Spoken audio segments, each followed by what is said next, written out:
And remember, Linda guides you through the universe every week. Echoed in the background of the common room, or the living room, as the crew of Discovery 1 affectionately called it. After the program ended, a heated discussion about the UDN's plans erupted. Martin, a member of the small group of Marines part of the crew, argued vehemently against the reliance on defensive drones. Defensive drones haven't proven their effectiveness yet. Instead, we should be focusing on combat vehicles like AC does. Just one Horizon could decimate our entire regiment. We stand no chance against them in the field. The other Marines nodded in agreement, with one adding a story about seeing the Horizon before the war. Forget your Horizon and those dumb drones. You don't get it, do you? Look out the window. See? There's room for everyone out there, and so many mysteries waiting for us. And here we are, sitting in this backwater because some politicians can't agree.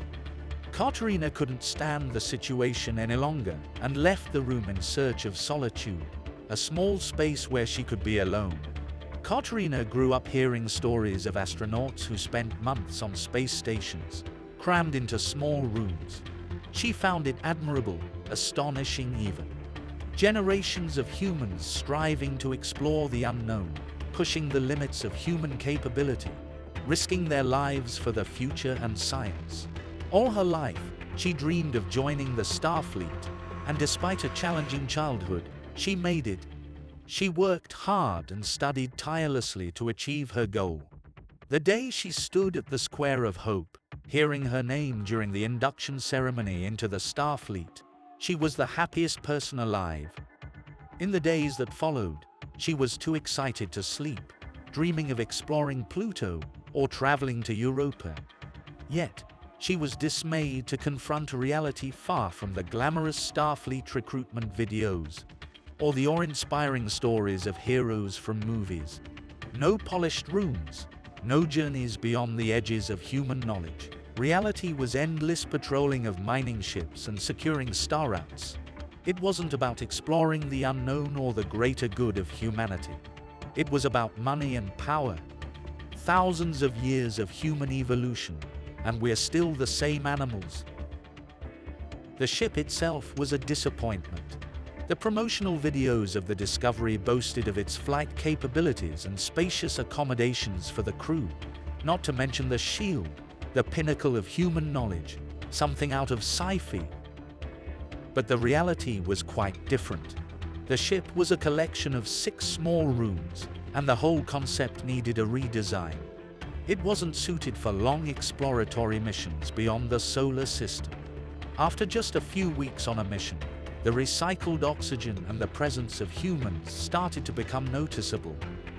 Katerina's reflections were interrupted by an alarm sounding through all 6 rooms of the ship. Without hesitation, she buttoned up her fleet uniform at the neck and left the sleeping quarters for the bridge. As per drill, each crew member hurried to their station. The Marines checked their weapons, preparing for a possible encounter, while the rest of the crew rushed to the bridge. Everything proceeded as it should, but this time there was a sense of urgency, particularly among the Marines checking their weapons and Katerina herself, moving through the common room with haste. This was no ordinary alert, indicating the approach of mining ships or entering an asteroid belt. The alarm was clear. Enemy ship in the quadrant.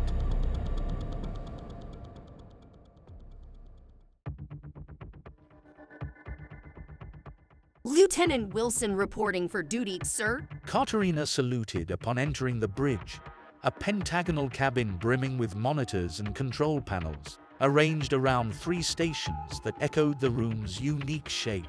At the heart of this technological hub stood the captain's station, commanding a central position. Captain Forlan, immersed in his examination of probe reports, acknowledged her with a nod without diverting his attention. The probe's data, though not entirely accurate due to interference from the asteroid belt, indicated an AC ship in the quadrant.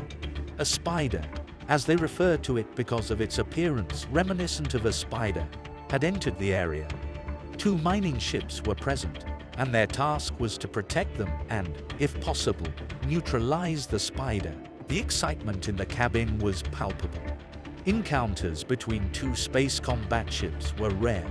After all, in 2100, humanity was just beginning its journey of colonizing the solar system.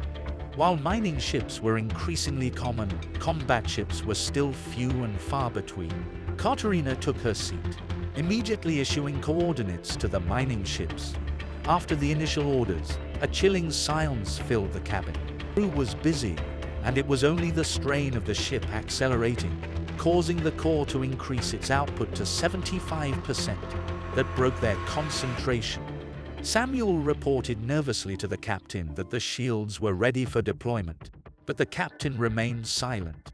He was well aware of the new shield technology's energy demands, and that the core and auxiliary batteries wouldn't sustain the shield for long. Initiating deceleration. Visual contact with the mining ships in 10, 9. Katerina's countdown was interrupted by the sudden disappearance of a radar indicator.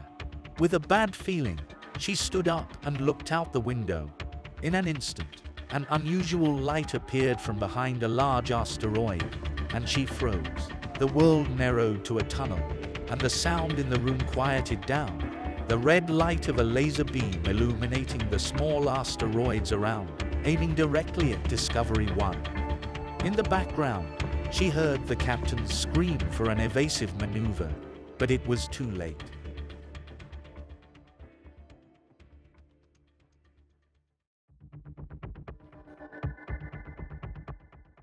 Katerina was jolted by the impact, thrown back into her seat. The cabin lights flickered off momentarily, then back on, with most of the indicators flashing red.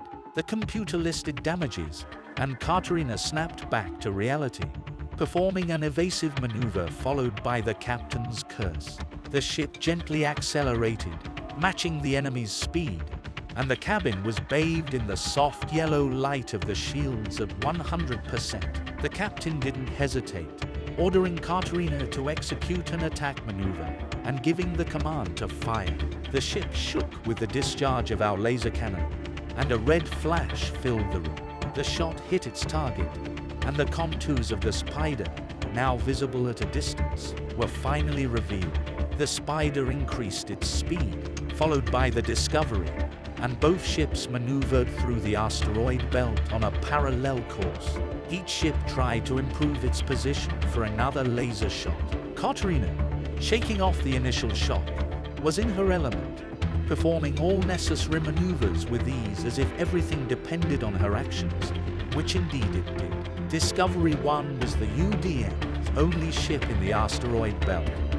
After both ships recharged, another exchange of laser fire ensued. This time, with active shields, the impact on Discovery wasn't as severe.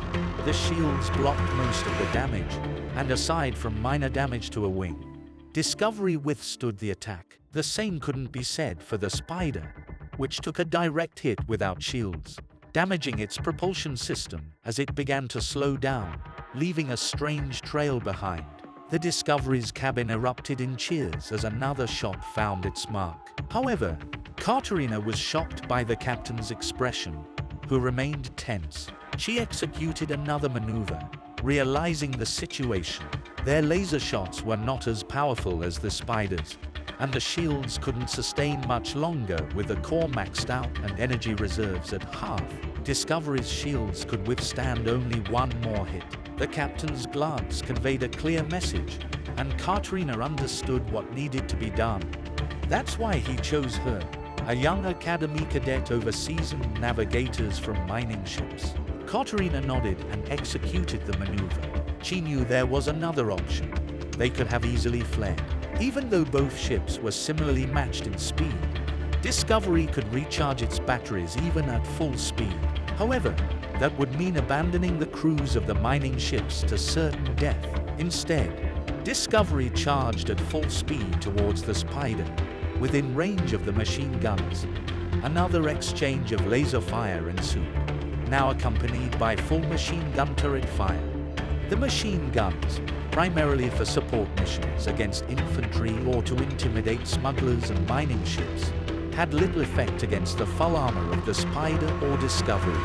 But both ships had already sustained damage to their armor in the ensuing moments, as the ships maneuvered in close proximity, firing upon each other. Discovery had to shut down its shields to conserve enough energy for laser shots. One of the shots hit Discovery's hull near the Marines' quarters, and subsequent machine gun fire from the Spider obliterated the entire group. The Spider, however, fared no better. A returning shot destroyed one of its machine gun nests, and its hull appeared ready to break apart. The captain ordered another shot, which missed as the Spider quickly changed direction. Katerina adjusted the ship's position and chased the Spider. Soon, the entire crew realized and erupted in joy. The Spider was fleeing. Pursuing made no sense. Discovery was severely damaged, and energy reserves were nearly depleted.